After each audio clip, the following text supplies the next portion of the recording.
I accidentally drew the wrath of a terrifying family of Bigfoot while camping. I mad dashed through the woods, tripping, scraping, and slamming into twisted, dense foliage. I couldn't think over my own loud breathing. It vibrated through my whole body, deafening. Then something slammed into me and sent me colliding into a tree. I fell to the dirt. Everything around me blurry. I was bleeding all over but didn't know from where. A large silhouette loomed over me. I then woke up. That was the nightmare I had right before the incident. At the time, it felt real and shook me up a bit. But I was already shaken up pretty bad. My dog, my best friend, died 2 weeks ago and I wasn't even close to recovering. At that time, Jet was my family. She was 14. She had a good life and was well taken care of. My wife and I never had kids. So Jet was our baby. I was married, but my wife died 2 years ago. I will never recover from that. I lay there in bed, not wanting to get up. I was kind of in this coma-like depression for days. I didn't want to do anything but lie in bed and watch anything that would make me forget for at least a little while. I was expected to go back to work next week. I really didn't know how that would happen and was debating on just quitting. But that was for my future self to deal with. I had an anniversary to focus on. So, I dragged my bag of bones out of bed. I picked up Jet's ashes from the crematorium I took her to. She was a 50-pound blue heeler. I went home and divided up her ashes into two. One would stay at the place. The other was coming with me on my trip. I then packed up my small SUV and drove off into the deep wilderness. The city we lived in was at the edge of a massive forest. Some of it BLM land, Bureau of Land Management. Some of it private. Some of it federal park. It was a giant patchwork that went for hundreds of miles. It took me about 3 hours to get to where I wanted to get. It was a very off-grid campsite on BLM land. Jet's favorite place on the planet. At least that's what my impression always was. We would come here with my wife. Those were really good times. It was only a 30-yard walk from parking my car to the campsite. I set up a small fire pit and a tent. I was planning on only staying one night. 3 years back on the day before Emma died, the sky was gorgeous with stars and there was an epic meteor shower. As my wife and I sat there watching this beautiful celestial show, Jet sat next to us and watched as well. The three of us sat there for hours stargazing. My wife and I would hoot and holler and Jet would bark at the best shooting stars. So, I was going to wait until it got dark to spread Jet's ashes there along with a little bit of my wife's. I brought with me a cob, some food, and my revolver with dozens of rounds. I was out in the middle of nowhere with the closest ranger station being over 200 miles away. There were grizzlies and mountain lions in the nearby hills, but I was always more worried about the people who didn't want to be found. Maybe I was becoming one of them. I was having lots of thoughts about my purpose in life. And if I even wanted to be on the planet anymore. I lost my parents a while back. Not because they died but because they were a-holes. One was a narcissist dick. The other was a manipulating witch. One of the best things I ever did in my life was cut them off. But now I truly had nobody. All my grandparents had died when I was young and my parents stopped talking to their siblings and cousins decades ago. It was as if they wanted our lineage to end. I had a effed up family. Emma and Jet were everything to me. Emma lost her parents when she was young. I had some friends. My best friend moved across the country for a job last year. You could say that I was in a very dark space. That night I ate, drank and watched the stars. I then spread Jet's and Emma's ashes. I won't lie, I cried a lot. At one point, it seemed like I was a volcano. For the last few days before, I hadn't been crying, but for the past few months, I had cried every day since I found out about Jet's aggressive cancer. I think I was pent up and ready to explode. It did help me go to sleep that night. That and a liter of Jack Daniels.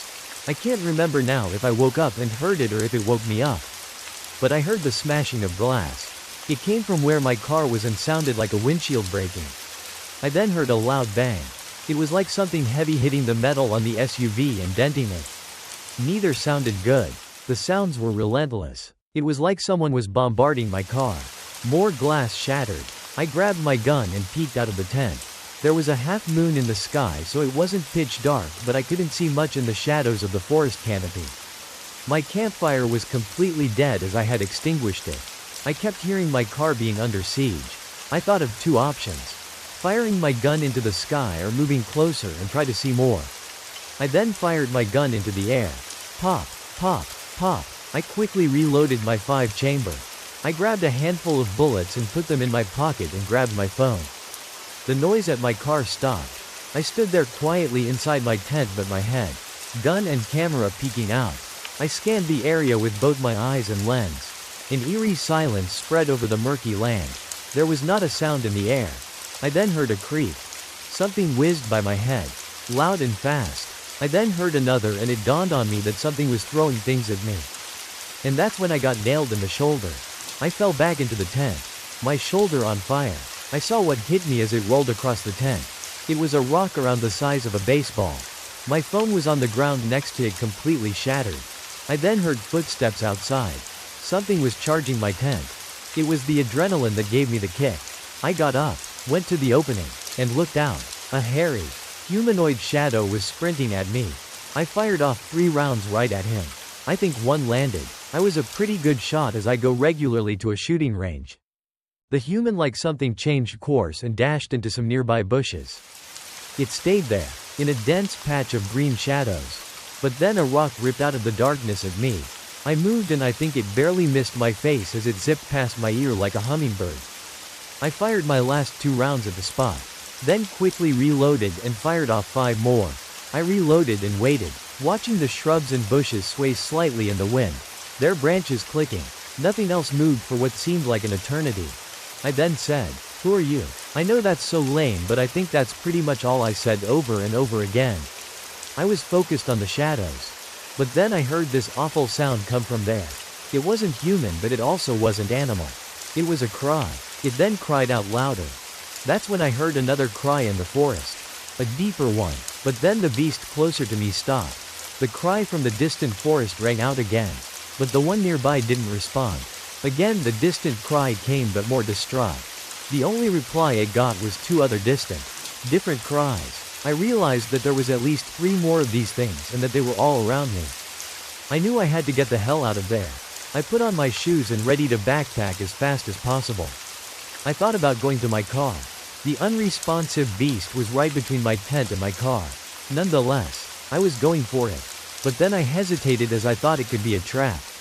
The absurdity of the moment gripped me. All my life I wanted to see a Bigfoot, and now I was being attacked by them. The universe really just wanted to end me, and maybe I should have taken the clue right there. Instead, I scooped up my busted phone and took it with me even though its screen was shattered. I readied my gun and ran to my car. As I moved past the bushes, I saw the thing sprawled on the ground. Even though its fur was dark, I could see it was very wet on the chest. It was red blood. The thing didn't move. I broke in my tracks. Crazy as it sounds, I had to get a better look as I couldn't believe what I was seeing. The beast must have been a wretched, missing link.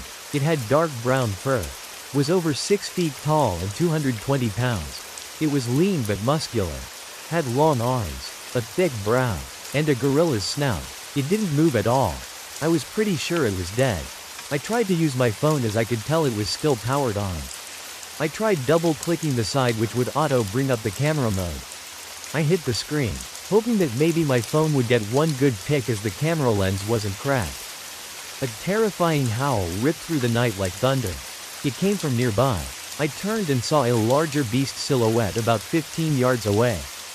It was next to my vehicle and was seemingly staring at me. I stood frozen. I remember clenching my gun so tight that my nails punctured my flesh. The thing then ran like a giant ape and flipped my car over.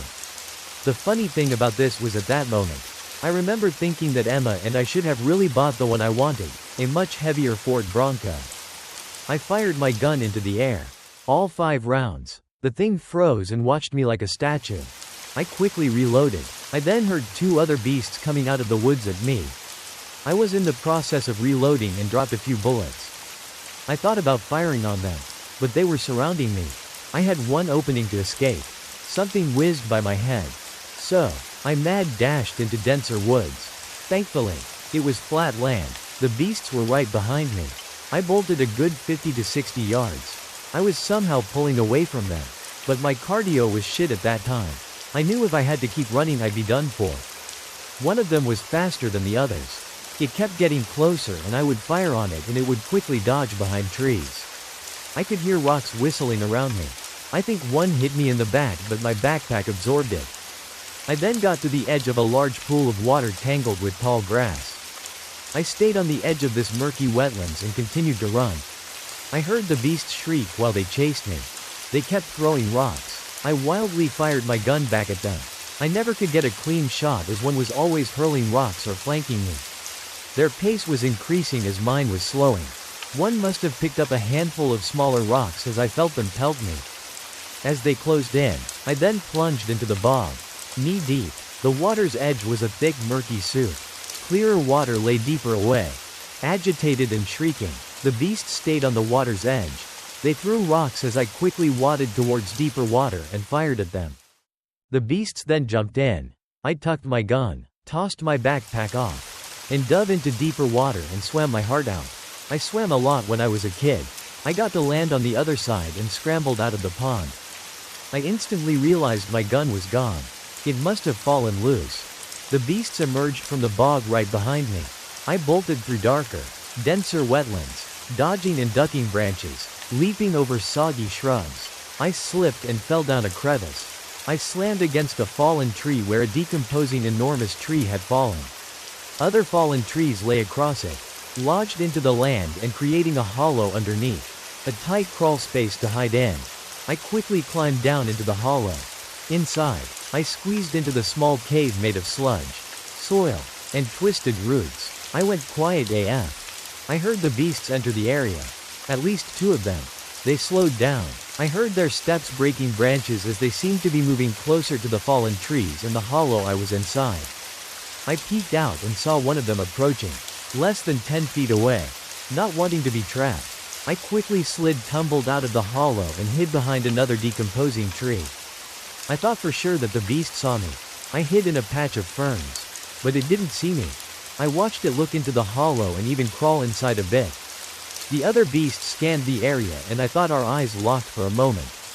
I closed my eyes and lay still in the mud. I was covered in slimy muck in hope that I blended into the land.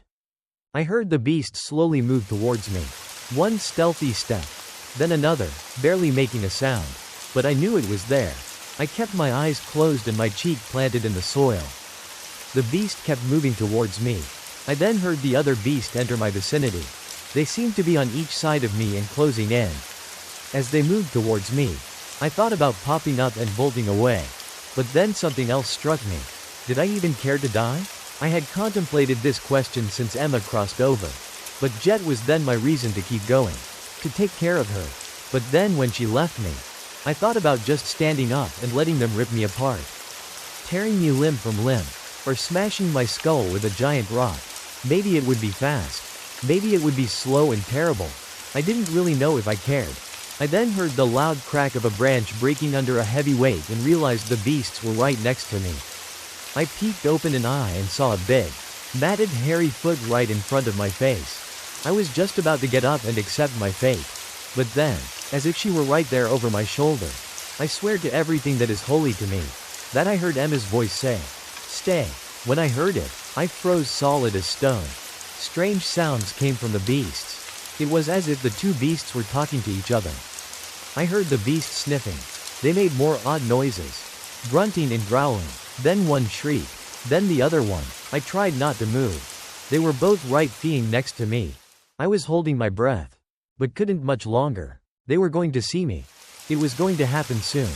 Time stopped. I thought I was done for and would be joining Emma and Jet, and it filled me with joy, so much joy. But then the beasts ran off. I heard their footsteps fade deeper and deeper away. I was still holding my breath. A long moment went by. The wind rustled some trees. But I didn't hear anything else. I opened my eyes. I realized just how well I blended in with the land. My whole body was covered in thick muck. When I slid into this spot, the muddy dirt and plants smooshed over me. I then quickly scrambled back to the hollow and climbed in, squeezing all the way inside. It was easy because I was so slimed up. I tried to get comfortable, which didn't seem possible in the mushy peat pit. I didn't sleep, my body in a daze, my mind racing. All I could think about was, why did I live? Did Emma speak to me? Was it just my mind playing tricks? Why was I so alone and left to miss them so much? Why couldn't I have just died and joined them? When the early morning sun shined across the hollow, I peeked out. Birds were chirping. The forest looked beautiful and peaceful. I made my way out of the hollow, crouched down low, expecting the beasts, but none appeared. I knew there was a gas station I had passed that was south of my campsite. It was around 200 miles away. I used the sun to navigate south and began to walk, always anticipating that I could get attacked at any moment. It took me 6 days of sustaining on berries and creek water, and 6 nights of sleeping in creepy forest crawl spaces. I thought for sure a snake, nasty spider or bear would get me instead of Bigfoot or dehydration. Somehow, I made it to the highway and eventually the gas station. My feet were destroyed. I had blisters on top of blisters, bruises on top of bruises. I felt like some bones were broken in my foot and maybe ribs. My muscles were cramped and swollen. I was a complete mess both physically and emotionally. I was a lost man who decided to keep living. I told 2 forest rangers my story. They gave me their full attention as I must have been entertaining as hell.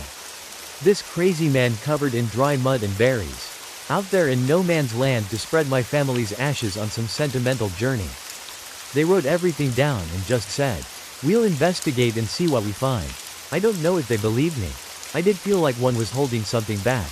The other, much older, ranger seemed to be keeping her in check. I still had my phone, but it was completely destroyed. I took it to a tech guy who was able to access its hard drive, but there were no pictures there. The ranger followed up with me a few days later saying they found my campsite, overturned vehicle, and empty liquor bottles. They didn't find any body or even traces of blood anywhere. He insinuated that I may have been incredibly distraught and heavily intoxicated because of my loss and perhaps drove drunk and flipped my own car over. And maybe I was a bit delusional, perhaps even concussed. I didn't argue or fight back. It did sound crazy. I didn't care if they believed me. I know what I experienced. I'm currently sitting in my terribly empty apartment right now, listening to the noise of the city outside.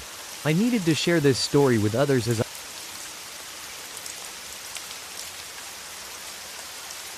My father has the curse of the Dogman.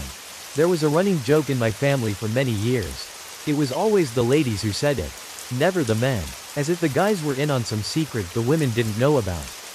There goes the werewolf, my mother and aunts would say as grandpa was going out the door, hat in hand. He always disappears on full moons and never comes back until the morning. As children we would laugh along with them, not understanding the true reasons for his leaving. The years went on and my grandfather, who I called my Opa, kept disappearing on full moons until he was no longer able to walk. Soon after that he was admitted to the hospital and came down with a bad infection, passing away a short while later from a myriad of complications. Strangely, after his death, my dad took up the tradition of disappearing during full moons. He never did it before Opa passed away, but suddenly he started exhibiting the exact same behavior. "I'm heading out," he would say to my mother, putting on his coat and leaving the house right before sunset. "I'll see you in the morning." Again? You really are turning into your father. My mom would call after him as he hurried down the porch steps, sometimes jogging or running as if late for an appointment. She didn't realize how right she was. Asterisk. Eventually I moved away and went to college, found a girlfriend and got engaged, married, and bought a house. If you want to sum up my entire life in one sentence, I guess that about is it. Except something happened recently, derailing that one sentence description of my existence and turning it into a rambling run-on with no end in sight. My father called and told me he needed to talk to me about something. He said it was important and couldn't wait. I needed to come over right away. "What is it?" I asked. Once we were finally alone in his basement man cave, he poured 2 glasses of scotch halfway to the brim, then added a bit more for good measure. He handed me one of the glasses and I took it, eyeing him suspiciously. "I don't drink," I reminded him. "Trust me, you'll want that." He sat down on a leather chair across from me, the fire roaring beside him. I took a tentative sip and winced at the burn, smacking my lips to try and appreciate the taste, then set the glass down on the table beside me. "I've been trying to keep this from you for as long as possible. I had to tell you something important about your Opa. Opa's been dead for years." I smiled nervously. "You're not losing your memory, are you, Dad?" My memory is fine. Just listen, okay? Your Opa had a secret. And now it's my secret. And I had to pass it on to you. It's important, okay? Just trust me. Alright, I said nervously, and took another sip of the drink. The burn wasn't as bad this time, and was more like a warmth that coated my throat and sizzled in my stomach. You remember how Opa always disappeared on full moons? Did you ever wonder why he did it? And why I started doing it right after he died? It had been a while since I thought about this. I had just accepted it as part of life at a certain point. Like a strange paternal family tradition, I had semi-forgotten my dad's odd habit of escaping the house on full moons. Looking back at his face, I was surprised by how many new wrinkles had formed around his eyes when I hadn't been paying attention. It occurred to me how often I looked at him without really looking at him. I always thought it was an excuse for you to get out with the guys.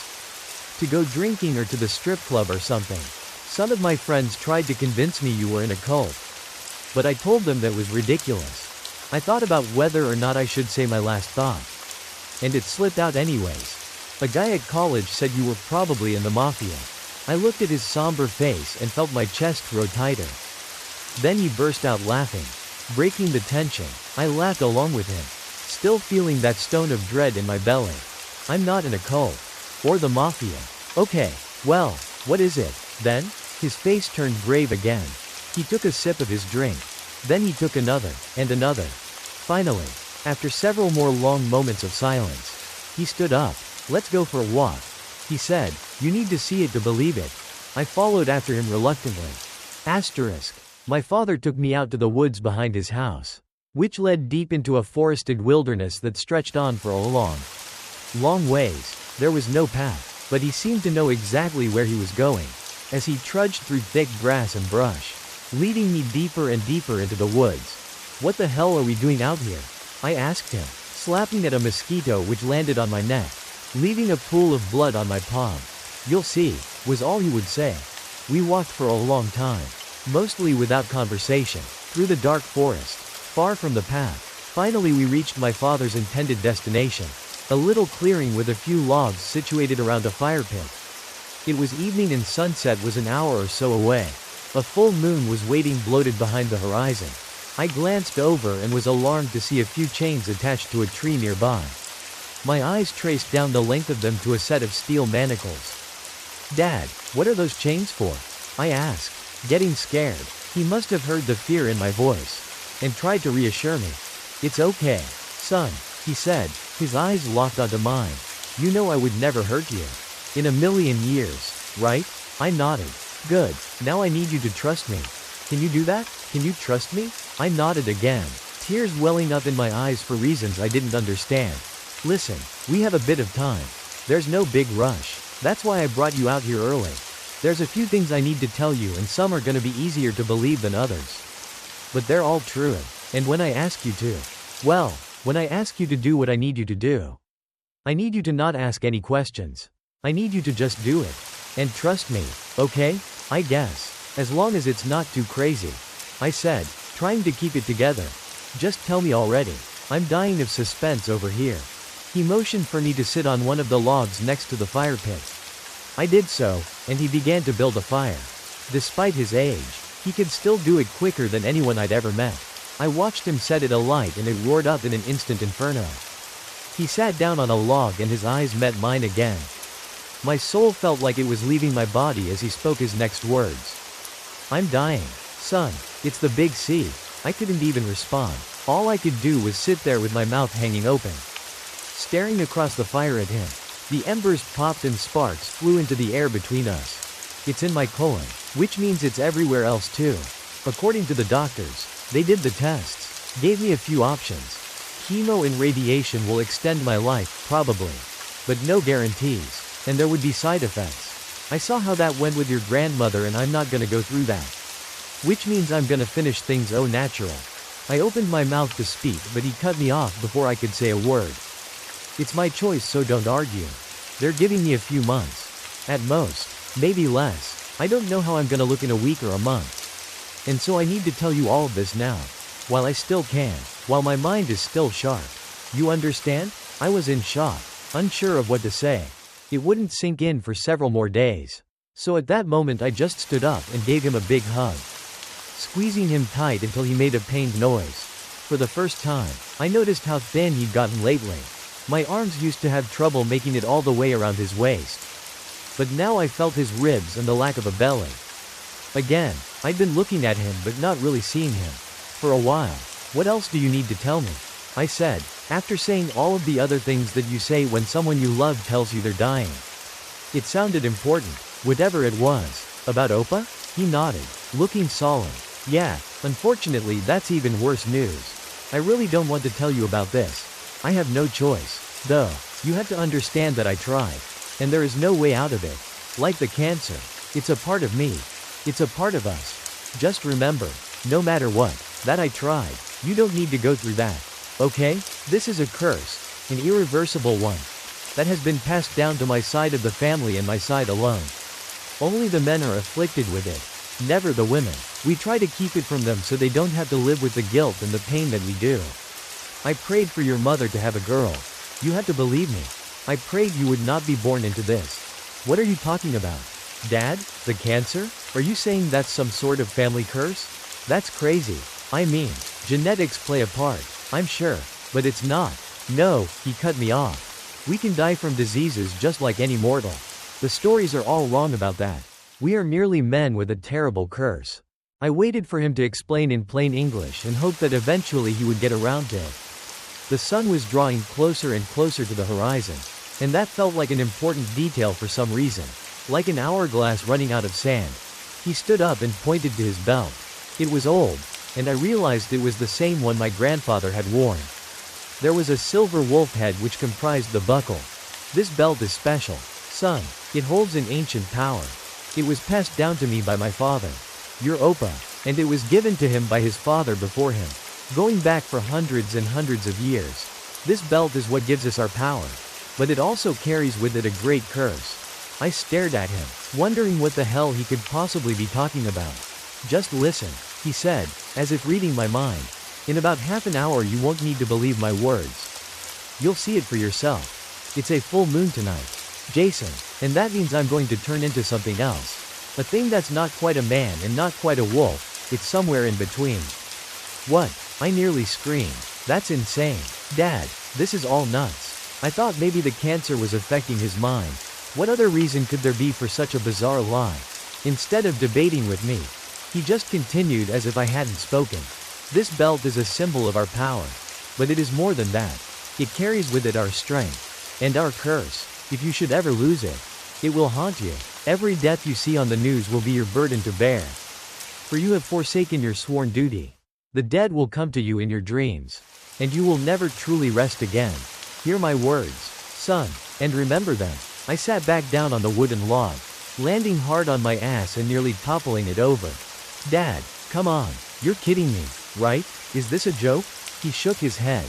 I wish it was, son, but it's very real, and I'm going to prove it to you. No, Dad, you don't have to do that. I yelled, but he ignored me. He stood up and walked over to the tree where chains and manacles were attached. I followed after him, running to catch up. Despite his age, he could still move quickly. And the fire he had started was still roaring behind us. And I had no concerns about tending it to keep it going. It was blazing high and he had already stacked a pile of wood nearby to feed it. As if planning to stay here for a while. Or maybe, it occurred to me, he was thinking that I would want to stay for a while here with him.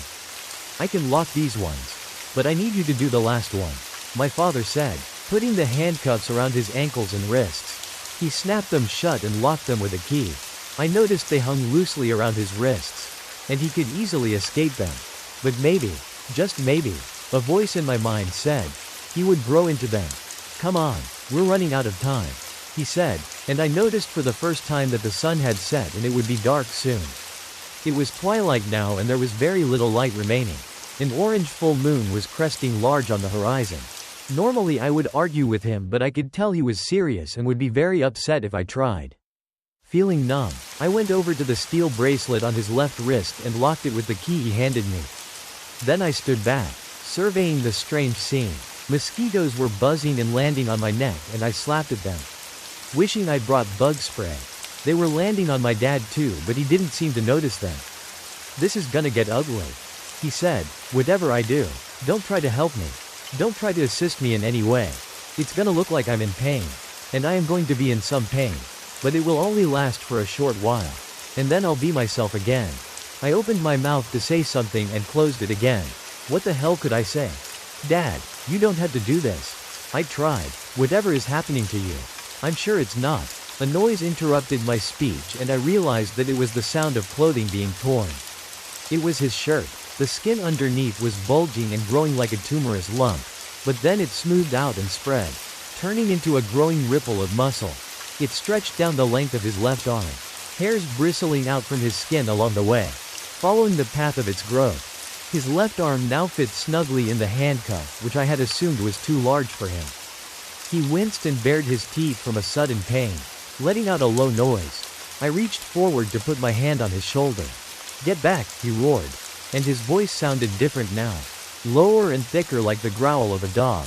I stumbled backwards, startled and terrified, and tripped over a branch, landing hard on my back. My head whipped into a rock and bounced up and down a couple times before settling in the dirt. Pain bloomed back there and I saw stars explode throughout the darkness of my vision. It's possible I passed out momentarily, or for more than a few minutes. When I opened my eyes, all I could think about was the sharp ache in the back of my skull. I reached back to feel the warmth of blood on my hand and held it up to my face to see how bad it was. But it was too dark to tell. I looked down to see my head had collided with a rock which was embedded into the forest floor. The stars were out in the night sky above, but they were not as visible due to the brightness of the full moon. And the canopy of swaying tree branches above. Struggling to rise to my feet, I looked to see a creature which appeared to be a werewolf chained to a tree nearby. It stood on its hind legs, flexing and straining against the chains which bound it to the tree. It snapped its teeth and fixed its eyes on me. The dirt at the base of the tree buckled and crunched as if he might lift the whole thing out from the dirt. But the roots held firm and a second later the creature relaxed slightly. Its snout sniffing at the air, smelling my blood on the wind. Dad? I whispered, moving closer to it. Is that really you? Are you still in there? The creature standing on two legs was covered in thick, wiry fur, gray streaked with white, just like my dad's beard. And when I looked into his eyes, I could see something familiar there, a glimmer in them. But then the beast was snapping its jaws and aggressively growling at me, pulling on its chains as it tried to break free once again. It was too much to look at, too much to bear after the news I had been given. All of this was too much. It was making me feel sick just thinking about how much my life had changed in a few short hours. I slowly backed away and went towards the fire, grateful when the sound of growling began to recede and eventually went away altogether, drowned out by the crackling of the flames and the wind and the trees. The bonfire was guttering. Despite my dad's excellent construction of it, I got the feeling I'd been out for a while. Judging by the moon and the stars in the sky above, at least it was still going enough that I could coax it back to life. I fed a few more logs onto it and some smaller kindling beneath that, then began to blow on the embers until the dry wood caught alight. Within a few minutes it was roaring again and I was holding my hands up to the blaze to warm them. They were still shaking, and my teeth were still chattering from fear and numb shock. But I was starting to settle down a little bit. My father was a werewolf. It didn't seem real, but there it was. There he was. All I needed to do was look over at him to confirm I wasn't dreaming. This was real. I decided to dig around in my dad's bag to see if he brought anything to drink. Sure enough, there were hot dogs and cold soda, just waiting for me to find them. Cracking one open, I glanced at my dad. The Dogman, out of the corner of my eye. He had settled back against the tree, as if resigned to his fate. But I thought I could sense an occasional movement, as if he were still testing the restraints. Something else caught my eye at the bottom of the bag, and I took it out to examine it in the light of the fire. Journal, the cover of the book read. A sticky note was attached to the front of it which I pulled off to read in the light. Hope this helps. Dad. It was his journal, I realized, and he wanted me to read it. I opened it and began to read from the first page, as my father struggled and growled in his chains a little ways away. Still trembling with terror, I held the pages close to the fire and began to read, hoping to learn the secrets of my family's curse. Instead, what I found was a record of my father's life. and a startling picture of what my own grim existence would soon look like. January 10, 2001. It finally happened. For years he warned me, and yet still I was not prepared for this. How could anyone hope to be prepared for this? Those people, so many died by my own hands. The newspaper called it an animal attack. And that is not too far from the truth. When I am in that form, I am all instinct and anger. Completely unable to form rational thoughts. That does not excuse my lack of preparation. My father told me to prepare. But I used my grief as an excuse to forget. I will go to hell for the things I have done. There is no doubt in my mind about that. Heaven has no place for a man who can tear apart a woman with his bare teeth. Next time I will be more careful. For the next few weeks I will need to devise a plan. I will need to speak to Uncle Horace. He promised to help me. But I do not know how he will manage to do so if he suffers from the same affliction. Still, at the very least he may be able to give me some advice. Until next time. G.H. I read a few more pages. Then realized the fire needed to be fed. And stood up to grab more wood. As soon as I did, I heard a loud growling noise from behind me. Where my father was chained to the tree. He pulled against the restraints again. And I thought I saw something crack. A piece of the tree splintering and coming loose. But then he settled back again. And I realized it was nothing of consequence. Just a piece of bark that had come loose. Or so I thought. After stoking the fire and letting it burn for a while, warming my hands against the heat of the flames, I settled back into reading. February 9, 2001. It worked. The chains held fast and the manacles were large enough to keep my wrists secure without injuring myself. My arms are sore and my shoulders ache. But at least my conscience is clean, knowing I did everything in my power to prevent disaster. Damn this belt. I wish I could get rid of it. I wish I could just throw it in the ocean and let the tide take it away. But Uncle Horace warned me not to. If I do, then someone else will find it, and who knows what they might do with this power if left unchecked. The world would be safer without us in it. G.H. It was sad to think that my father had help. But I would have none. If this condition was really passed on to me, I would be the last one in our family to be afflicted with it. I had no kids and wasn't planning on having any. And my great-uncle Horace and all of the other men in my family had passed away. I was the last man in the Hamburg line. And that meant the family secret would die with me. Assuming I could keep it a secret. It also meant that once my father passed away, there would be no one around to help me with this curse. No one to guide me like Uncle Horace had guided him. The journal I was holding was all I had, aside from the advice of my father. And he didn't have much time left by the sounds of it. Something made a loud cracking sound in the forest behind me. And I stood up and turned around. I saw the vague outline of a person. Just a smudge of shadow among the trees. And then heard the air whistling behind me as something large and heavy came swinging at my head. I don't remember it hitting me. Only the pain I felt afterwards. The fire was in front of me when I blinked my eyes open. But the flames were blurry and ill-defined. My head was spinning and my ears were ringing. As I tried to focus on the man in front of me who was speaking. He snapped his fingers once. Twice.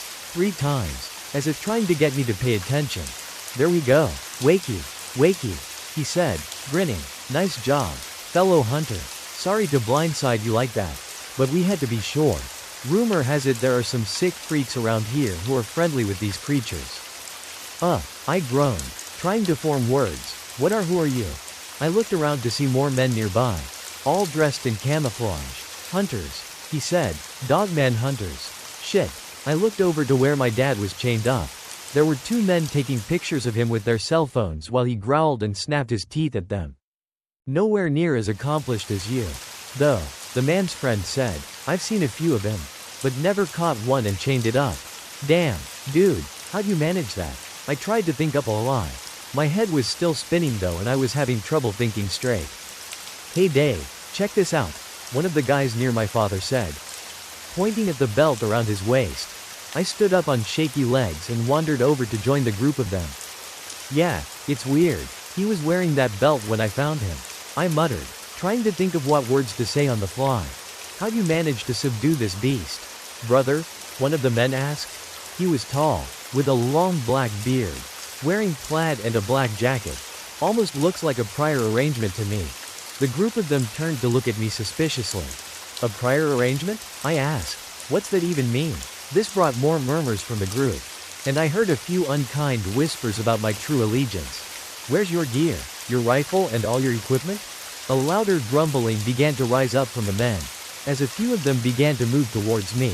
Is this your journal? A voice from behind me asked. Reading through it aloud, all of my family's secrets suddenly being spoken out into the world. For this whole group of men to hear. He's one of them, someone said. We can't let him go.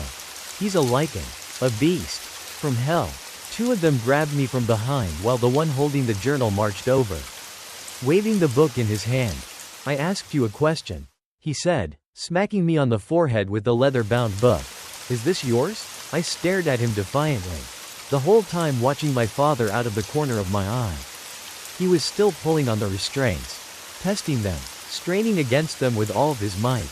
The tree was bending against his efforts, the trunk splintering and cracking. My father's, I spat, looking behind him fully now, at the creature chained to the tree. It belongs to my father. There was grumbling amongst the group members, and then finally one of them spoke up loudly. We'll kill them both, even if he's not one of them yet. He's got it in his blood. It's only a matter of time before he goes through the transformation. Grab him. Don't let him get away. I turned to run, but it was too late. They were already on me. One of the men tackled me, pinning me to the ground while another approached with a pistol. He cocked it, then aimed at my head. Silver bullets. Made him myself. The cold steel of the barrel was pressed up against my forehead, digging into my skin. Any last words? Lichen? I tried to speak, but all that came out was a whimper. I wasn't ready to die. There was so much more I wanted to do in life. All of my dreams and plans for the future. All of my brightest memories and the faces of my loved ones flashed before my eyes. And I waited for the bullet that would end my life. Guess not. I felt the man tense up as he was about to pull the trigger. And then something broke. A loud crack erupted from nearby. Chains rattled and shook. Steel snapped, and then there was screaming from all around. I opened my eyes to look around and saw a bloodbath. The men who had been surrounding me were being slaughtered by a gray streak that moved faster than anything I'd seen before. It was a blur of movement, stopping for a second to disembowel a hunter, then swiftly moving on to the next. Blood erupted into the air to my left and then my right. A fountain, a geyser, as men's throats were ripped out and their arms detached and they tried to fight back ineffectually. It was like watching ants try to fight against a man. They stood no chance. The man who had been ready to shoot me was the last one alive. He held his gun with both hands, trying to keep it steady in his trembling hands. Each time the creature paused, he tensed up and got ready to fire. But an instant later it was moving again, a blur streaking through the air, reappearing somewhere else, before he could get a shot off. I realized the creature was toying with him, as the beast grinned, showing its many long, sharp teeth. When he finally did manage to shoot at the beast, each bullet missed wild. He backed away, stumbling and falling over a tree trunk. The man crab walked backwards, trying to find the gun he had dropped among the fallen leaves. The giant wolf creature came toward him, growling low and deep. Stay back, the man shouted, finding his gun. I'll shoot you. Get back. Get the fuck back. He pulled the trigger again. It fired once, then made several dry clicking noises, as he continued to squeeze the trigger. The revolver empty. The creature lunged at him. The man's screams were loud and awful, and I turned my head away so I wouldn't be forced to watch. Eventually he was quiet, and could no longer make a noise. For a few minutes all I could hear was the wet sounds of blood being spilled and teeth working to chew through muscle and bone. When I opened my eyes and looked up, there was the face of a large wolf in front of me, staring right at me. I couldn't help but notice those teeth, long and white, coming to points that could crush a skull. For a moment I thought I would die, that this form of my father would not recognize me. Its giant, bloody maw came down towards me, and I cringed backwards, the smell of coppery entrails wafting out from its gullet. But instead of teeth snapping shut on my face, a soft oversized tongue licked my cheek. And then the warmth of an enormous dog settled down on the forest floor beside me. His breathing was too fast and too heavy. I realized, as I felt the warmth of blood soaking through my shirt, the hunter's last bullet had gotten him. I saw the wound as I sat up to look at him beside me. His eyes were wide and locked with mine, his mouth open and panting. Dad, no. I stroked the soft fur of his cheeks and pressed my face against his. I kissed his forehead and watched as he closed his eyes and his breathing slowed. Then stopped.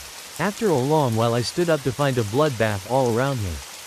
Dead hunters whose families and friends would soon be looking for them.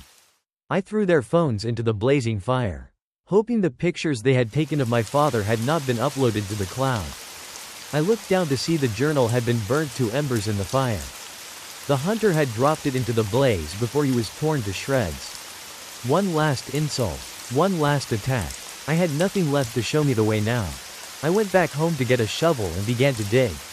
It took a long time to make a pit big enough to bury all those bodies. When I was done, I felt exhausted, but I knew there was still more to do. I took my dad's belt and fixed it around my waist, sending it through the loops of my pants and then looking down at the silver wolf head on the buckle.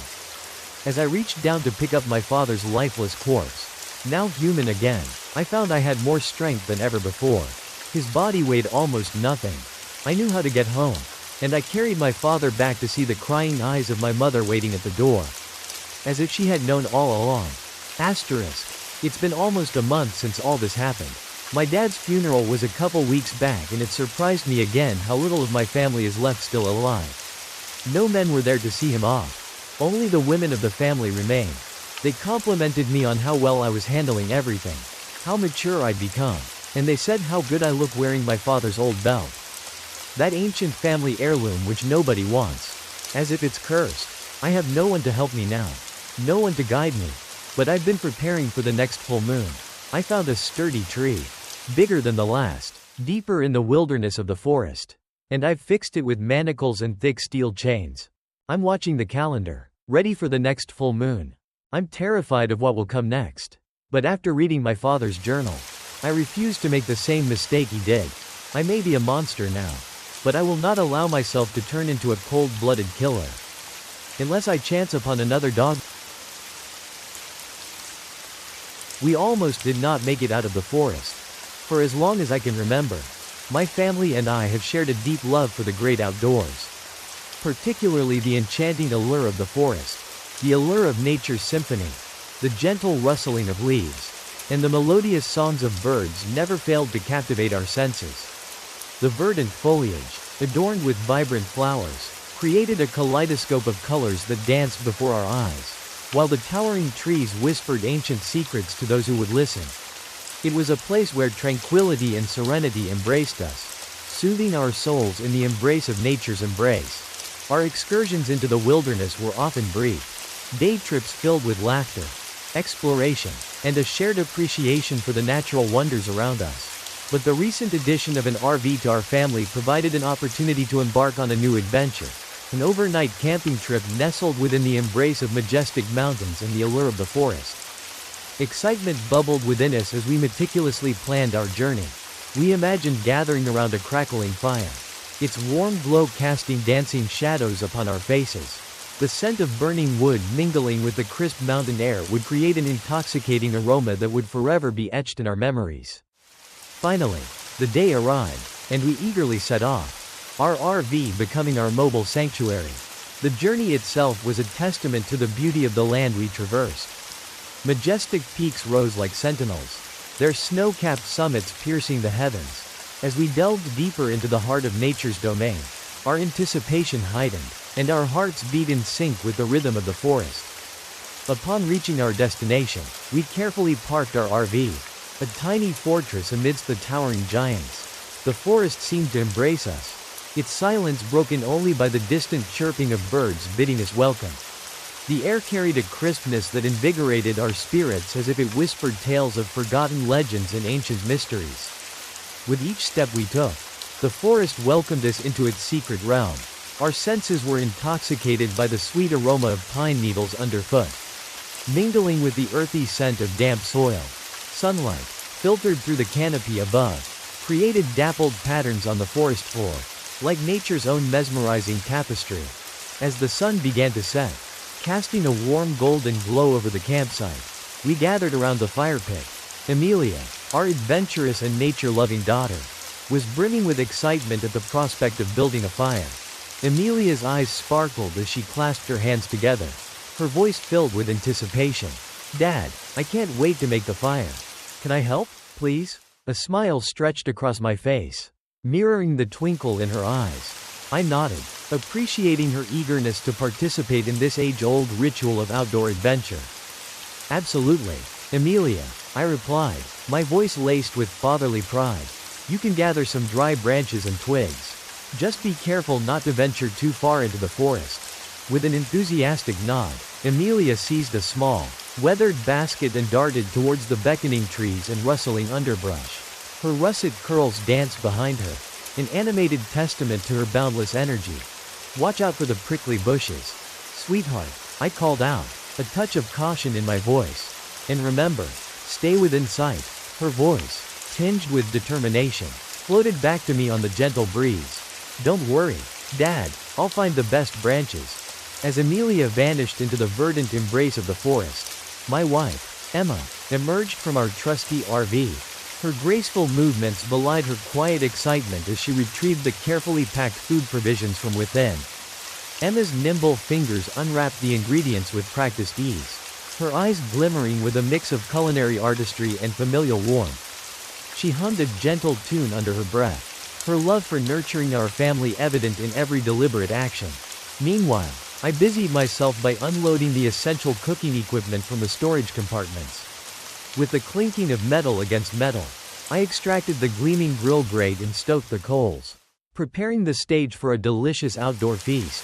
After a while, with a skip in her step and a glimmer of triumph in her eyes, Amelia emerged from the lush foliage, clutching a trove of dry branches and twigs within the sturdy basket. Yet, nestled in the crook of her other arm was an unexpected treasure, an enchanting discovery that had captured her young heart. Amelia's voice bubbled with excitement as she approached, her words tumbling forth. "Dad, look what I found. It's a small teddy bear. Isn't it adorable?" Curiosity sparked within me as I studied the small, weathered toy she presented. Its once vibrant colors had faded, its fur slightly disheveled, but it bore an undeniable charm. A silent narrative unfolded before my eyes, envisioning the laughter and companionship this cherished possession once brought to another child. A mixture of caution and wonder mingled in my voice as I questioned. "Where did you find it, sweetheart? It seems someone may have lost it." Amelia's face radiated with innocence and genuine affection for her newfound friend. "I found it near a tree. Daddy, maybe another family played here, and the teddy bear got left behind. Can I keep it, please?" My instinctual protective nature rose, a desire to shield her from the potential disappointments that accompany lost treasures. Yet, a tender understanding blossomed within me. This small act of generosity and acceptance would foster her sense of empathy and compassion. Considering her wide-eyed enthusiasm, I yielded to the warmth in my heart. "All right, Amelia," I relented with a gentle smile. "If it brings you joy and reminds you of this beautiful adventure, then you can keep it." Amelia's jubilant squeal filled the air, punctuating the acceptance of her request. With an affectionate hug, she embraced her newfound companion, promising it a future filled with endless tea parties and imaginary adventures. After I set the fire, with a satisfying crackle, the flames sprang to life, dancing and flickering in a mesmerizing rhythm. The golden tendrils reached towards the night sky, casting a warm glow upon our faces. The radiant heat embraced us, dispelling the chill of the evening air as we gathered around the enchanting inferno. I meticulously arranged the equipment we had brought, positioning the sturdy metal grill over the roaring fire.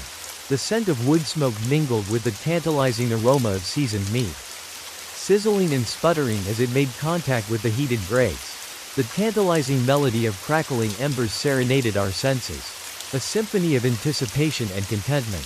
My wife, her eyes sparkling with both determination and tenderness, deftly prepared the ingredients that would transform into a feast of flavors. The rhythmic symphony of chopping, the aromatic dance of herbs and spices, and the gentle sizzle of ingredients meeting the heated pan created a harmonious tableau of culinary artistry.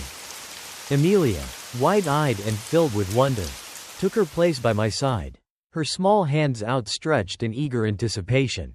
I showed her how to position the meat on the grill, carefully instructing her on the art of achieving the perfect sear.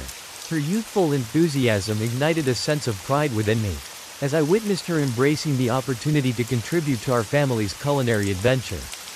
The crackling fire and the tantalizing aroma of the cooking meat wove an enchanting tapestry around us, casting a spell that encapsulated the essence of togetherness. As the minutes ticked by, we shared stories, laughter, and the warmth of familial love. The darkness around us seemed to fade away, replaced by the glow of our shared experiences and the promise of a memorable night. At that moment, it was not just the flickering flames that illuminated our campsite, but the intangible bond we shared as a family. We were not merely three individuals gathered around a fire, but a tapestry of love, connection, and shared dreams. The crackling fire served as a beacon, illuminating the path toward a future filled with shared adventures, cherished memories, and an unbreakable bond that would withstand the tests of time. As we reveled in the joyous harmony of food and company, the night sky glittered above, painting a breathtaking backdrop for our intimate gathering. The stars, like sparkling witnesses, bore witness to the magic that unfolded in that humble campsite. In the symphony of crackling flames and joyful chatter, we savored the beauty of simplicity, finding solace and fulfillment in the warmth of our shared presence. It was in this tranquil moment, surrounded by the wilderness and enveloped in the embrace of our loved ones, that we realized the true essence of life's blessings, a serene respite from the world's chaos, and the unrivaled joy of being together, just the three of us. As the sun dipped below the horizon, surrendering the world to the embrace of darkness, a palpable chill crept into the air, sending shivers down our spines. Wisps of mist curled and swirled around us, lending an ethereal quality to the night. Feeling the temperature drop, I retrieved a thick, cozy blanket from the confines of our trusty RV. Its soft fabric, woven with memories of past adventures, held the promise of warmth and comfort. Gently draping the blanket over Emma and Amelia, I ensured their precious forms were shielded from the encroaching cold. Amelia, her energy waning with each passing moment, fought against the drowsiness tugging at her eyelids. Her yawns, like tiny symphonies of weariness, punctuated the tranquility of the evening. Sensing her fatigue, I knelt down beside her, my voice filled with gentle concern. "Sweetheart, it's getting late and you look tired," I whispered, my breath carrying warmth in the crisp night air. "Would you like to go to bed?" Amelia's eyes, still sparkling with the remnants of excitement, met mine. A yawn escaped her lips, a delicate melody of exhaustion. However, her spirit remained steadfast, determined to revel in every last moment of our outdoor escapade. "No, Daddy," she replied, her voice a soft murmur. "I'm not sleepy yet. I want to stay here and enjoy the campfire." Her response resonated with the boundless enthusiasm of youth, and I couldn't help but smile at her unwavering spirit. In that instant, I understood that this was a rare and precious opportunity, a chance to immerse ourselves in the magic of the night, to surrender to the allure of the crackling flames and the mysteries concealed within the darkness. With a nod of understanding, I settled myself beside Amelia, the fire's radiant glow casting enchanting shadows upon our faces. Emma, her hand tenderly clasping mine, joined us, her presence a comforting reassurance amidst the whispering night. As we sat there, the crackling fire casting an otherworldly glow upon our little circle, a symphony of silence enveloped us. The distant chirping of nocturnal creatures mingled with the soft crackling of the firewood, creating a harmonious lullaby that serenaded us into a state of tranquil contentment.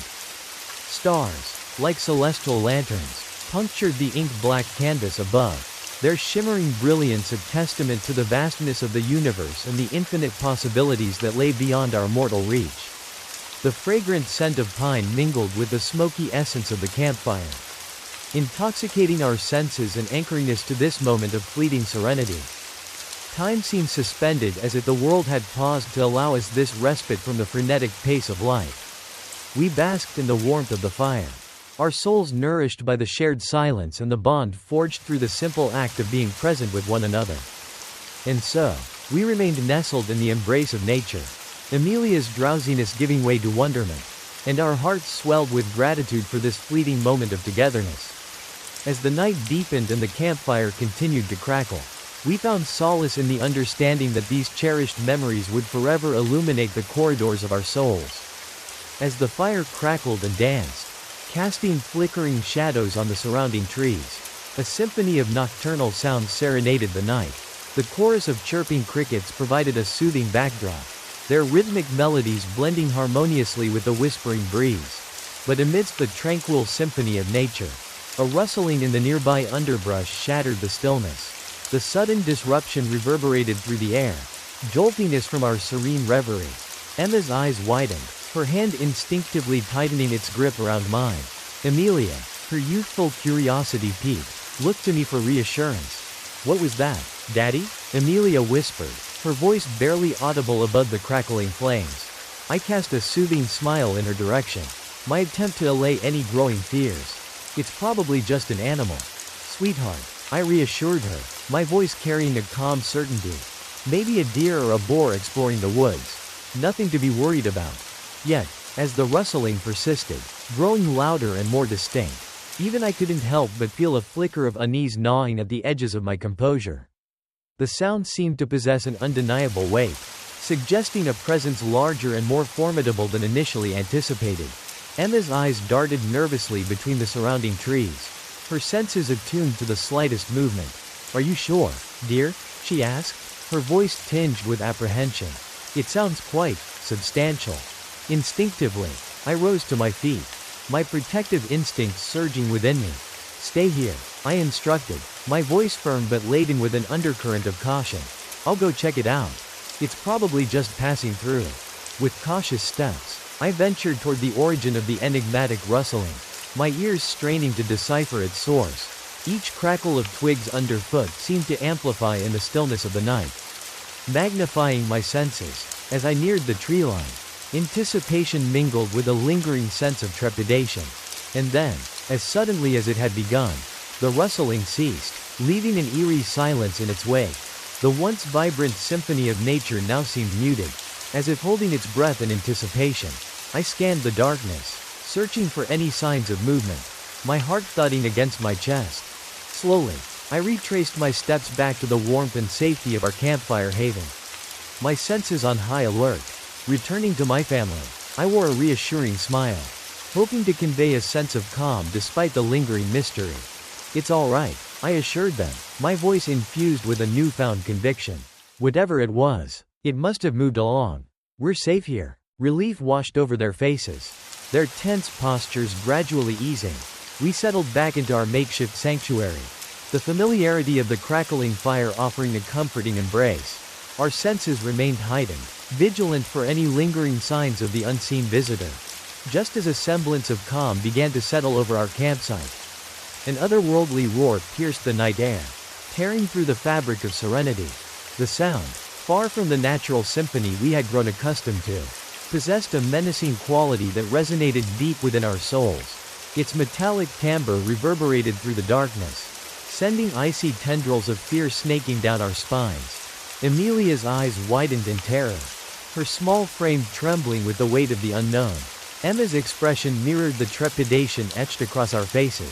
This was no ordinary sound, a realization that hung heavy in the air. That doesn't sound like a deer or a boar," Emma stammered, her voice quivering with a mix of disbelief and dread. "What could it possibly be?" Before we could ponder further, the deafening roar reverberated through the night once more, closer this time. Its proximity shattered any illusions of safety that had momentarily settled over us. The air seemed to thicken, charged with an electric sense of urgency. Our instincts kicked into overdrive, urging us to abandon our belongings and seek shelter. "Leave everything," I shouted, my voice laced with urgency. We had to get to the RV now. Without a moment's hesitation, we sprang into action. Emma snatched Amelia's hand, her grip tight and resolute, while I scooped up our precious daughter into my arms. "My bear!" She screamed and picked up her new toy. Her tiny hands clung to the worn bear with an intensity that belied her tender age. The campfire, once a symbol of warmth and tranquility, was abandoned in an instant as we sprinted toward the sanctuary of the RV. The world around us blurred into a frenzy of motion as our legs carried us with desperate urgency. Fear propelled us forward, fueling our determination to reach safety. With each pounding heartbeat, the roar grew louder, its ominous resonance seemingly at our heels, a predator closing in on its prey. Finally, we reached the welcoming embrace of the RV. its sturdy frame offering a semblance of refuge from the unknown terror that lurked beyond. I swiftly deposited Amelia onto the seat, her wide eyes reflecting the same mixture of fear and relief that mirrored our own. As I fumbled with the keys, my hands trembling with a cocktail of adrenaline and anxiety, I spared a glance back at the abandoned campsite. The darkness swallowed our belongings. The remnants of our interrupted evening left behind as a haunting reminder of the inexplicable menace that had disrupted our peaceful retreat. With a trembling hand, I inserted the key into the ignition, the engine roaring to life in harmony with the echoes of the unknown creature outside. The RV became our fortress, its metal walls shielding us from the terrors that lurked beyond. As we peeled away from the once idyllic campsite, the wailing roar echoed in the distance. Our hearts raced in unison, our breaths coming in jagged gasps as we sought solace in the sanctuary of the rolling vehicle. With a trembling hand gripping the steering wheel, I pressed my foot down harder on the gas pedal, urging the RV to accelerate. The vehicle responded with a surge of power, propelling us forward with a newfound urgency. The engine roared in unison with the thundering beat of my heart, creating a symphony of adrenaline-fueled chaos. As the wheels churned beneath us, the surrounding trees became a blur of green and brown, their branches reaching out like ghostly specters in our wake. The world outside the windows shifted in a dizzying dance, a kaleidoscope of fleeting glimpses and fleeting shadows. The headlights sliced through the darkness, casting elongated shadows that flickered and danced upon the passing foliage. Each passing plant and tree seemed to contort and twist in the ethereal glow, their distorted forms morphing into grotesque silhouettes of their former selves. A heavy silence settled within the RV, broken only by the hum of the engine and the rhythmic whoosh of the rushing wind. Our breaths remained caught in our chests, suspended in a shared state of shock and disbelief. The weight of what we had witnessed hung in the air, a chilling reminder that the boundaries of our world were not as fixed as we had once believed. The scene we had left behind in the forest haunted our thoughts, a glimpse into a realm far removed from our own. Something demonic, something that defied explanation. The image of that otherworldly roar and the malevolent presence it implied lingered like a scar etched into our memories, forever imprinted upon our souls. Minutes stretched into agonizing hours as we raced along the winding road, each passing second feeling like an eternity. Our collective relief remained just out of reach, overshadowed by the lingering unease that clung to us like a specter. The distance between the forest and the main road seemed interminable, every curve and bend in the road prolonging our escape. Finally, the familiar sight of the main road materialized before us, a beacon of respite in the darkness. As the RV merged onto its paved embrace, a collective sigh of relief cascaded through the cabin. The weight that had burdened our shoulders began to lift, replaced by a renewed sense of safety and security. Yet, despite the relief that washed over us, the memory of the demonic encounter refused to dissipate as we were heading home. We knew that what we had witnessed in the depths of the forest would forever remain a haunting enigma, a testament to the boundless mysteries that lurk on the fringes of our understanding. With weary bodies and restless minds, we arrived back at the familiar sanctuary of our home. The weight of the night's harrowing encounter clung to us like a heavy shroud, making the simple act of finding solace in sleep an arduous task. We all slept in the same bed that night, tossing and turning beneath the covers. We battled against the remnants of fear that lingered within the recesses of our thoughts. Amelia sought solace in the comforting embrace of her teddy bear, clutching it tightly against her chest. Morning finally broke through the darkness, casting its tentative rays of light upon our weary faces. The sun's gentle warmth filtered through the curtains, offering a glimmer of respite from the lingering shadows of the night. We emerged from our sleep-deprived haze, grateful for the sanctuary that our home provided. Gathering around the breakfast table, our shared silence spoke volumes. We sought solace in the simple act of breaking bread together, a familiar routine that offered a semblance of normalcy amidst the lingering unease. No words were spoken of the night's horrors. Instead, we focused on the mundane tasks of the morning, the clinking of cutlery, and the aroma of freshly brewed coffee serving as a comforting backdrop to our collective attempt at healing. As the day unfolded, we busied ourselves with the routine tasks, finding solace in the familiar rhythms, dusting shelves, tending to neglected plants, and tidying up the remnants of the night's chaos became acts of therapy. A means of grounding ourselves in the reassuring normalcy of domesticity. The weight of exhaustion settled upon our shoulders, and we allowed ourselves moments of respite as the day wore on. Sunday, a day of rest, offered a reprieve. We retreated to the cozy corners of our home, seeking solace in the embrace of soft couches and plush pillows. As the hours slipped away, a quiet calm enveloped our home. The once turbulent waves of fear and uncertainty settled into a gentle ebb and flow. Laughter and conversation began to permeate the air, intermingling with the familiar sounds of a household in motion. As the evening sun began to dip below the horizon, casting a warm glow through the living room window, we settled down in front of the TV, seeking solace in laughter and lightheartedness. I reached for the remote control, ready to immerse ourselves in the comedic world of a streaming service when something caught our attention. The TV screen flickered to life, displaying the urgent and captivating headlines of the news. A mixture of curiosity and a tinge of apprehension filled the room, prompting me to pause and leave the news channel playing. The news anchor's voice echoed through the room, delivering the shocking report of a missing family. My wife leaned forward, her eyes fixed on the TV, her voice trembling with concern. Amelia, her eyes wide with curiosity, leaned closer to the TV, her teddy bear still clutched tightly in her arms as she was listening to the newsreader. This is a breaking news update on a harrowing incident that has shaken the community to its core. The Hudson family, who embarked on a seemingly routine hiking trip into the serene depths of the nearby forest several weeks ago, has tragically met a devastating fate. Today, authorities have confirmed the discovery and identification of their remains. A discovery that has left investigators, medical examiners, and locals alike in a state of shock and disbelief. The process of identifying the bodies was nothing short of a nightmare for the dedicated team of forensic experts. The unimaginable horror that unfolded in those woods rendered their task exceptionally challenging. Their bodies, torn apart by an unknown and unimaginable force, presented investigators with an enigma that defied explanation. Their positions were grotesquely twisted, their injuries inexplicable and mind-boggling. Medical examiners, renowned for their expertise, were left dumbfounded as they grappled with the mysterious circumstances surrounding this tragic event. As the newsreader was narrating the events, there were pictures shown of white blankets that covered bodies at the scene. I covered Amelia's eyes. The sheer brutality of their demise left them searching for answers that seemed to lie just beyond their reach. The bite marks, enormous in size and ferocity, left on the bodies only added to the perplexity of the situation. Astonishingly, DNA testing revealed that these bite marks belonged to an unidentified creature, sending shockwaves of fear and disbelief through the community.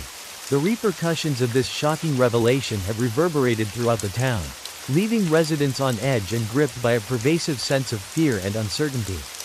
The once serene forest, a place of solace and tranquility, now holds untold horrors that have shattered the peace and shattered the lives of the Hudson family.